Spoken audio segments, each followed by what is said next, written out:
പ്രിയപ്പെട്ടവരെ, നമ്മൾ കുറേ ദിവസങ്ങളായി ഹിജാബിനെ കുറിച്ച് കേട്ടുകൊണ്ടിരിക്കുന്നു.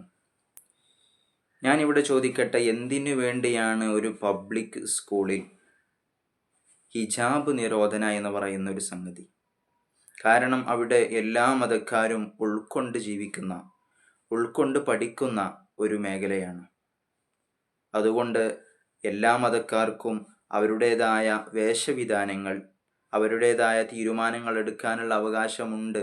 പിന്നെ എന്തിനാണ് സ്കൂൾ മാനേജ്മെന്റ് ഇങ്ങനെയുള്ള ഒരു തീരുമാനം അവിടെ എടുക്കുന്നത്? I mean, beyond the curriculum, we teach our students the culture, tradition, and what's all good about Bharat. പ്രിയപ്പെട്ടവർ, ആ ചിരി കണ്ടിട്ട് നമുക്ക് പേടിയാകുന്നുണ്ട്. ഇങ്ങനെ ഒരു സംഗതിയിലേക്ക് കൊണ്ടെത്തിക്കേണ്ട ആവശ്യകത എന്താണ് ഉണ്ടായിരുന്നത്? ഒന്നാമത്തെ ചോദ്യം അതാണ്. യൂണിഫോം അനുവദിച്ചാൽ എന്താണ്? ആകാശം ഇടിഞ്ഞു വീഴോ? ഇതാണ്. എന്തു പൊട്ടത്തരമാണ് ആരിഫ് ഹുസൈൻ ഇവിടെ പറയുന്നത്?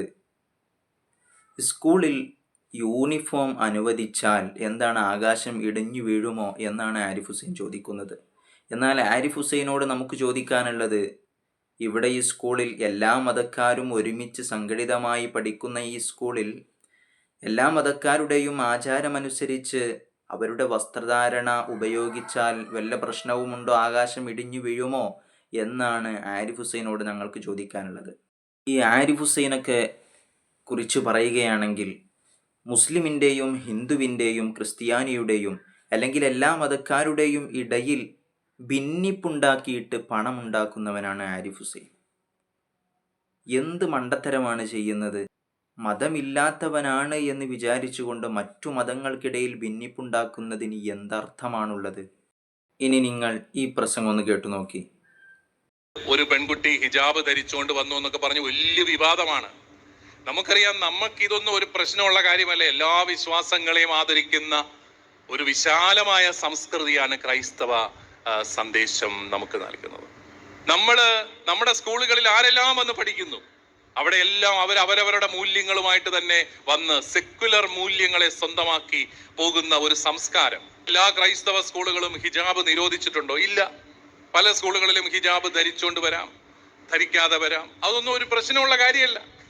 ഇതൊന്നും ഈ പൊതുവിദ്യാഭ്യാസ രംഗത്ത് ക്രൈസ്തവർക്ക് ഇതൊന്നും ഒരു പ്രശ്നമല്ല. കാരണം വിശാലമായ മനസ്സോടെ ഈ പൊതു സംസ്കാരത്തെ വളർത്തിയെടുത്ത ചരിത്രമാണ് നമ്മുടേത്. നിങ്ങളിപ്പോൾ ഒരു പ്രസംഗം കേട്ടില്ലേ? എന്തു വ്യക്തമായിട്ടാണ് പറയുന്നത്? ഒരു സ്കൂൾ മാനേജ്മെന്റ് ആണ് പറയുന്നത്. അവരുടെ സ്കൂളിൽ ധാരാളം മതക്കാരുണ്ട്. ഹിന്ദു, മുസ്ലിം, ക്രിസ്ത്യൻ, സിഖ് എല്ലാ മതക്കാരുമുണ്ട്. പക്ഷേ അവരുടെ മതത്തിലുള്ള ആചാരങ്ങൾ അല്ലെങ്കിൽ അവരുടെ മതത്തിനാവശ്യമായ വസ്ത്രധാരണ അവർ കൊണ്ടുവന്നു എന്ന് വെച്ചതുകൊണ്ട് നമുക്കൊരു പ്രശ്നവുമില്ല. കാരണം ക്രിസ്തീയ സന്ദേശം എന്ന് പറയുന്നത് നല്ല വ്യക്തമായിട്ട് ആ മനുഷ്യൻ ഇവിടെ വിശദീകരിച്ചു തന്നു. പിന്നെ എന്തിനാണ് നേരത്തെ പറഞ്ഞ വർഗീയത ഇവിടെ കൊണ്ടുവരുന്നത്? വിദ്യാഭ്യാസ മന്ത്രി അവരെ കുറിച്ച് പറയുന്നത് നമുക്കൊന്ന് കേട്ടു നോക്കാം. ഗവൺമെന്റ് നിലപാട്, കേരളത്തിലെ ഓരോ കുട്ടിക്ക് പോലും വിദ്യാഭ്യാസം നിഷേധിക്കാൻ വേണ്ടി പാടില്ല എന്നുള്ള നിലപാടാണ്. ആ നിലപാട് ഗവൺമെന്റ് ഉറച്ചു നിൽക്കുകയാണ്. അപ്പോൾ മറ്റു കാര്യങ്ങളിലേക്കൊന്നും പോകുന്നില്ല. വിദ്യാലയം എന്ന് പറഞ്ഞാൽ മതപഠനത്തിലുള്ള കേന്ദ്രമല്ല. അതിന് വേറെ ഒരു സ്ഥാപനം ഉണ്ടാവും. വിദ്യാലയം എന്ന് പറഞ്ഞാൽ ഹിന്ദുവും ക്രിസ്ത്യാനിയും മുസൽമാനും മറ്റു മതം ഇല്ലാത്തവരും എല്ലാവരും ഒരുമിച്ചിരുന്ന് പഠിക്കുന്ന കേന്ദ്രമാണ് വിദ്യാലയം എന്ന് പറയുന്നത്. അങ്ങനെയാണ് ഒരു മതേതരത്വ സംസ്കാരവും ഒക്കെ തന്നെ നമ്മുടെ കുട്ടികളിൽ വളർന്ന് വരുന്നത്. അപ്പോൾ അതുകൊണ്ട് തന്നെ ഈ കഴിഞ്ഞ ഒരാഴ്ചക്കാലമായി ഒരു കുട്ടി അനുഭവിക്കേണ്ടി വന്ന മാനസിക പീഡനം അത് ഒരു കാരണം അംഗീകരിച്ചു കൊടുക്കുന്നതിന് കഴിയില്ല. ഞാൻ ഇന്നലെ തന്നെ വ്യക്തമാക്കി, ആ കുട്ടിക്ക് എന്തെങ്കിലും ബുദ്ധിമുട്ടുണ്ടായാൽ അതിന്റെ പൂർണ്ണ ഉത്തരവാദി സ്കൂളിലെ PTA പ്രസിഡന്റ്, HM, പ്രിൻസിപ്പാള്, അതുപോലെ തന്നെ അതുമായിട്ട് ബന്ധപ്പെട്ടവർ. ഒരു പ്രശ്നം ഉണ്ടായാൽ പരിഹാരം കാണുന്നതിന് ശ്രമിക്കുന്ന പകരം വെല്ലുവിളിക്കാൻ വേണ്ടി വരില്ലേ? എന്താ പറഞ്ഞത് കഴിഞ്ഞ ദിവസം? വിദ്യാഭ്യാസ വകുപ്പിന്റെയും വിദ്യാഭ്യാസ മന്ത്രിയുടെയും തെട്ടൂരൊന്നും ഇങ്ങോട്ട് വേണ്ടെന്നാണ് പറഞ്ഞത്. അത്രയ്ക്ക് അഹങ്കാരമാണ് കാണിക്കുന്നത്. വിദ്യാഭ്യാസ മന്ത്രി പറഞ്ഞത് നിങ്ങളെല്ലാവരും കേട്ടല്ലോ. വിദ്യാഭ്യാസ മന്ത്രി പറയുന്നു, ഒരു വിദ്യാഭ്യാസ മന്ത്രി എന്ന നിലക്ക് ഒരു പരിഗണനയുമില്ലാത്ത ഈ സ്കൂൾ മാനേജ്മെന്റിന് എന്ത് അഹങ്കാരമാണ് എന്നാണ് ഈ വിദ്യാഭ്യാസ മന്ത്രി നമുക്ക് കാണിച്ചു തന്നത്. പ്രിയപ്പെട്ടവരെ, ഇതുപോലെ എല്ലാ മതക്കാരിലും അവരുടെ മതത്തിൻ്റെ പ്രത്യേകമായ നേതൃത്വത്തിലുള്ള സ്ഥാപനങ്ങൾ ഇവിടെ വർദ്ധിച്ചു വരുന്നുണ്ട്. പക്ഷെ അതിലൊന്നും എല്ലാ മതക്കാരെയും ഭിന്നിപ്പിച്ചുകൊണ്ടുള്ള ഒരു സ്കൂൾ മാനേജ്മെൻ്റ് അല്ല ഇവിടെ നിലനിന്നു വരുന്നത്. ബഹുമാനപ്പെട്ട ഹക്കീം അസ്ഹരി ഉസ്താദ് അതിനെക്കുറിച്ച് പറയുന്നത് നമുക്കൊന്ന് കേൾക്കാം. ക്രിസ്ത്യാനികൾ അതുകൊണ്ടാണ് തലമറക്കുക എന്നൊരു വിശുദ്ധ കാര്യമായി കാണുന്നത്. വിശുദ്ധ ബൈബിളിന്റെ പൗലോസ് എഴുതിയിട്ടുള്ള കത്തുകളിൽ, കൊരിന്ത്യസിന് എഴുതിയിട്ടുള്ള കത്തുകളിൽ പറയുന്നത്, ശിരോവസ്ത്രമില്ലാതെ പ്രാർത്ഥിക്കുകയോ പ്രവചിക്കുകയോ ചെയ്യുന്ന ഏതൊരു സ്ത്രീയും തന്റെ തലയെ അപമാനിക്കുന്നു എന്നാണ്. അത് തലമുണ്ടനം ചെയ്യുന്നതിന് തുല്യമാണ്. സ്ത്രീ ശിരോവസ്ത്രം ഇടുന്നില്ലെങ്കിൽ മുടി മുറിച്ചു കളയട്ടെ. മുടി മുറിക്കുന്നതും മുണ്ടനം ചെയ്യുന്നതും സ്ത്രീക്ക് അപമാനമാണെങ്കിൽ അവൾ ശിരോവസ്ത്രം ഇട്ടുകൊള്ളട്ടെ എന്നാണ്. കൊരിന്ത്യർക്ക് അയച്ച 1-ാം കത്തിലാണ് പൗലോസ് ഇക്കാര്യം പറയുന്നത്. ബൈബിളിൽ ഇത്തരം സ്ത്രീകളുടെ ഹിജാബിനെ കുറിച്ച് തന്നെ വിശദീകരിച്ചുകൊണ്ടുള്ള ധാരാളം വചനങ്ങൾ നമുക്ക് കാണാൻ വേണ്ടി കഴിയും.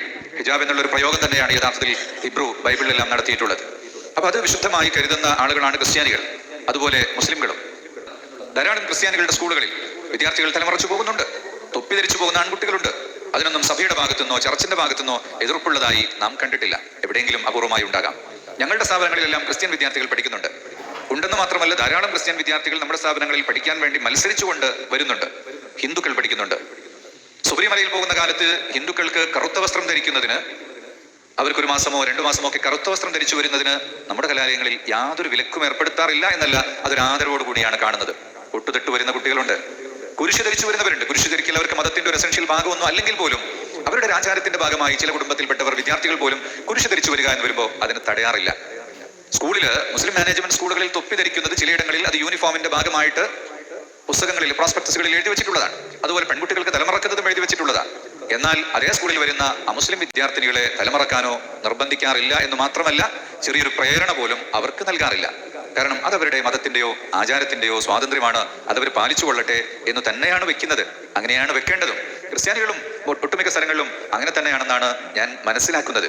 അതുകൊണ്ട് ഇതൊരു മതത്തിന്റെ പ്രശ്നമാക്കിയെടുത്ത് വർഗീയമായി വൽക്കരിച്ച് രാഷ്ട്രീയമായ മുതലെടുപ്പുകൾക്ക് ആരോ ശ്രമിക്കുന്നുണ്ടോ എന്ന് തിരിച്ചറിയാനുള്ള വിവേകമാണ് നമുക്കുണ്ടാകേണ്ടത് എന്നാണ് എനിക്കിവിടുത്തെ എല്ലാ ജാതി മതസ്ഥരോടും ഈ ഭാരതത്തിന്റെ മുഴുവൻ പൗരന്മാരോടും ഓർമ്മപ്പെടുത്താനുള്ളത്.